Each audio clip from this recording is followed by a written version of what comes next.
আর এই সহযোগিতা করতে পারার ভিতরেই যে একটা আনন্দ লুকায়িত থাকে, সেই আনন্দটা আমরা এখন গ্রহণ করতেছি। নাবরণ সিটি হসপিটাল প্রতিষ্ঠাতার অন্যতম প্রধান কারণ হচ্ছে বিশেষ করে ঝিগরগাছা, শার্শা, বেনাপোল বা আমাদের এই আশেপাশের অঞ্চলের যে পেশেন্ট গুলো যারা যশোরে এবং ঢাকাতে চিকিৎসা নিতে যায়, তারা যে ধরনের ভোগান্তির শিকার হয়, সেই ভোগান্তি বলতে আমরা এখানে বুঝি একটা ডক্টর যখন দেখাবে তখন তার সিরিয়াল দেয়া থেকে শুরু করে ডক্টর দেখানো, টেস্ট করা, অর্থাৎ একটি পেশেন্ট যখন বিশেষ করে যখন যশোরেও যায়, তখন আমাদের এই অঞ্চলের একটি পেশেন্ট সকালে যে হয়তো তারা রাত হয়ে যায় তাদের বাসায় ফিরতে।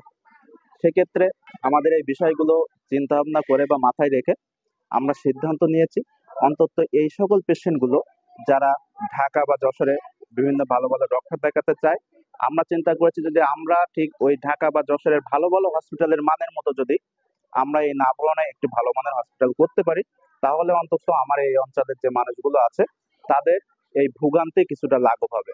সেই উদ্দেশ্য নিয়ে আমরা 2023 সালে 1 জানুয়ারি আমরা এই নাভরণে এই সাতক্ষীরা মোড়ে আমরা এই হসপিটালটা প্রতিষ্ঠাতা করেছি। এবং আলহামদুলিল্লাহ আমরা যে উদ্দেশ্যে আমাদের এই হসপিটাল প্রতিষ্ঠা করেছি, সেই উদ্দেশ্যতে আমরা অনেক অংশে সফল হয়েছি। আপনারা হয়তো জেনে থাকবেন, আমাদের এই নাবরণ সিটি হসপিটালে বর্তমানে 11 জন বিশেষজ্ঞ ডক্টর, তারা সপ্তাহের বিভিন্ন দিন চিকিৎসা সেবা দিয়ে যাচ্ছে।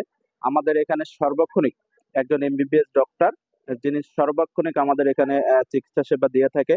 আমাদের এখানে অভিজ্ঞ স্টাফ আছে।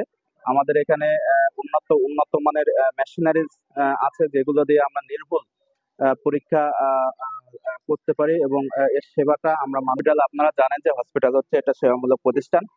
আপনারা অবগত হবেন আমাদের যেসব রোগী যারা একদম প্রত্যন্ত গ্রামের অত্যন্ত অসহায় দরিদ্র, এমন রোগীদেরও কিন্তু আমরা মাঝে মাঝে একেবারে টেস্ট অত্যন্ত ফ্রি ভাবে আমরা চিকিৎসা করে দিই।